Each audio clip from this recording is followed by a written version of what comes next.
Hi, this is Dr. McClellan, and this video is about the expository pre-writing assignment. I'm going to give you a little background on the pre-writing and explain some things about the way to do my pre-writing and why we do them the way that I want you to do them. And then I'm going to show you an example of a pre-writing with reporter's questions. Okay. It doesn't matter what kind of pre-writing you use, or some people call it brainstorming. You can use listing, you can use mind or idea mapping, you can use reporter's questions. Many students like to use free writing, that's fine too. However, and here's the caveat, here's the however. Whatever type of pre-writing or brainstorming you use, and by the way, you can't use outlining. That is a type of pre-writing, it's a type of brainstorming, but we already have an assignment for that, so you can't do it twice. You don't get to, there's no BOGO, buy one, get one free in my class. All right, so no matter what type of pre-writing method you use, it must answer at least one set of journalistic or reporter's questions about your topic, your stance, and your three major supporting details in your plan of development. So you must answer a set of who, what, where, when, why, and how questions. No matter what type of pre-writing you use, and you need to answer one set for your topic, one set for your stance, and one set for each of your major supporting details. The reason I do this is because I require this is because this makes your pre-writing assignment very quick and very efficient, while also developing your depth and scope. So the scope of the pre-writing is that you've answered questions, you've done a pre-writing about the stance and the topic and each of the major supporting details in your plan of development. The depth is the 6 questions that you've answered in each one. Because your pre-writing has to be between 400 and 600 words. And 90% of those words in your pre-writing should be, excuse me, in your final draft. So two things. Two things that'll help you get to 400 to 600 words. One, you're going to write about something you already know a lot about. Two, you're going to write incomplete sentences. Now, at this point in the pre-writing assignment, they don't have to be grammatically or stylistically correct. That starts counting against you in the outline assignment.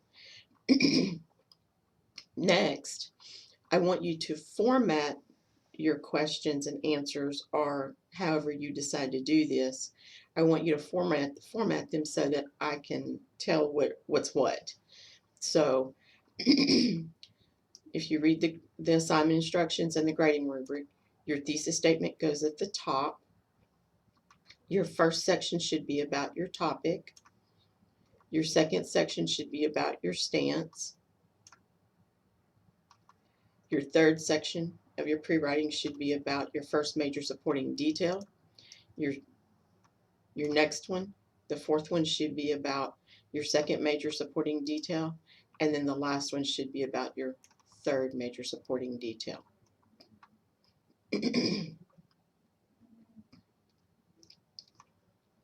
Okay.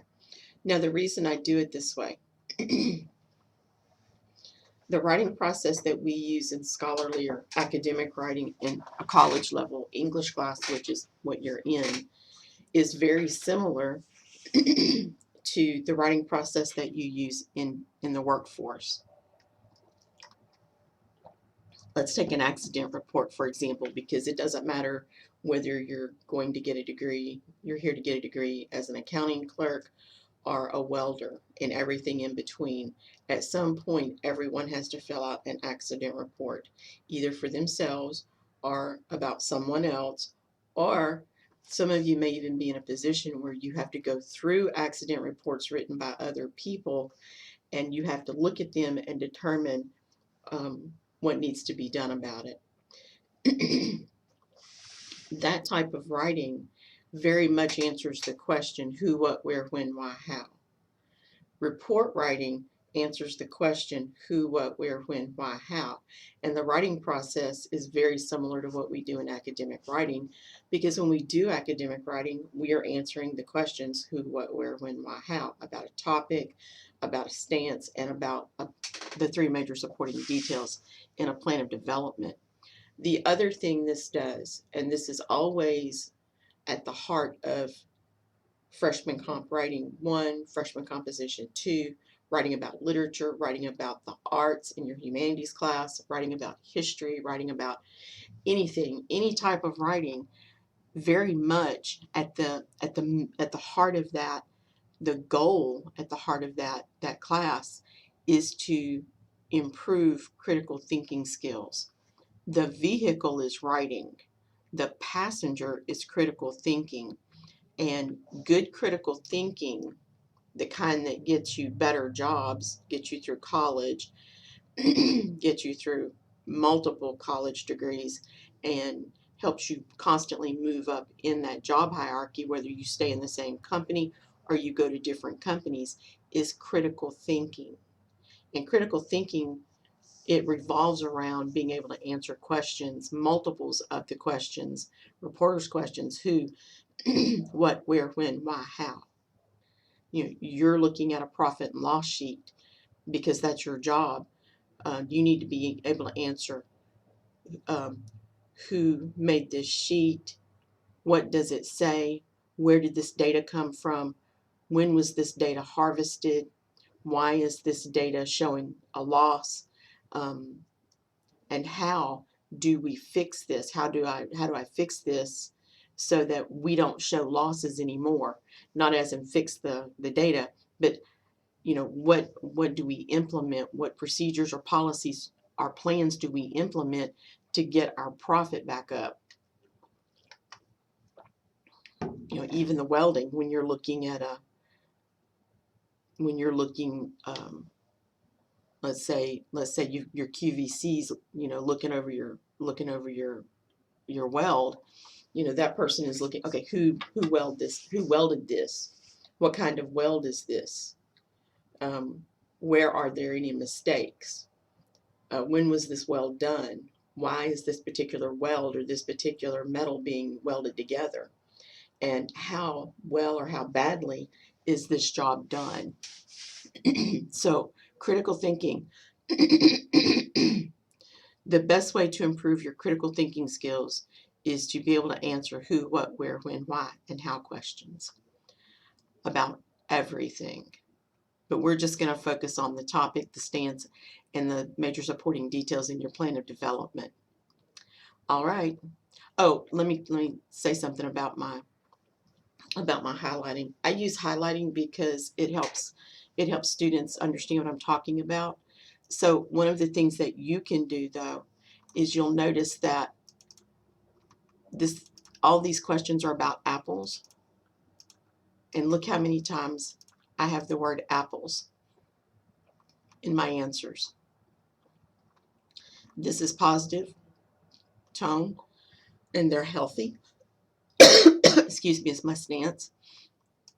Healthy, healthy, healthy, healthy, healthy, healthy. This one is about fiber, so I have the word fiber, and all of my sentences are words that mean fiber. Now, I realize that some students are going to look at their writing and say, wow, this is really repetitious. It's okay. There is necessary repetition. Now, there also is unnecessary repetition. So if I were going to, by the time I get to my draft, actually when I get into my outline assignment, if I were the student, or if the student turned this into me, I would go in and say, hey, why don't you use some pronouns in here? Like instead of fiber in apples, why not say it makes people healthy when they eat apples on a daily basis? I would change that one, and I would change, well, that's probably one of the only ones I'd change. oh no, I'd change this one. I would say it works its way. No, I wouldn't. I would keep fiber. And the reason I would keep fiber here is because I've replaced the fiber with a pronoun here. I would keep it here because I replaced it with a pronoun here. And I would keep that fiber because I replaced it with a pronoun here. When you have a sentence that has a pronoun in it, you really want to make sure that you state or use the noun in front of it somewhere. But if you use the highlighting, the nice thing about it is when you do the outline assignment, you know that all these sentences go together, all these sentences go together, all these sentences, all these sentences, and all these sentences. It helps you keep up. It also lets you, if you've highlighted, gone over and said, okay, this section of my pre-writing is supposed to be about apples. Do I use apples in almost every sentence, or a pronoun that refers to apples in almost every sentence? If I don't, then I know that I'm off topic. And that'll show up definitely in your outline. Okay. Contact me if you have questions. Bye-bye.